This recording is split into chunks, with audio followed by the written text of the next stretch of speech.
Hey guys, আসসালামু আলাইকুম। বরাবরের মতো নতুন আরো একটি ভিডিওতে সবাইকে স্বাগতম। এসে গেছে আপনাদের রোস্টার আপু। এইটা হলো আমার নতুন রোস্ট চ্যানেল। নতুন ভিডিও আপলোড হয়ে গেছে।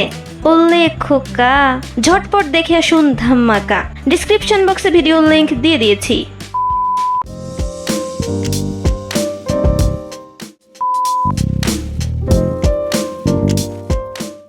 রায়হান রাফির সিনেমা মানেই ধামাকা, তবে আলোচনাও চলে বেশ। এবার নানা রকম সমালোচনাকে টপকে আনকাট সেন্সর পেল সাকিবের তুফান। আনকাট সেন্সর সার্টিফিকেটের ছবি নির্মাতা রায়হান রাফি নিজেই সামাজিক যোগাযোগ মাধ্যমে শেয়ার করেছেন। তুফান সিনেমাটিতে কেন্দ্রীয় চরিত্রে অভিনয় করেছেন ঢালিউড সুপারস্টার সাকিব খান। তার বিপরীতে আছেন কলকাতার অভিনেত্রী মিমি চক্রবর্তী।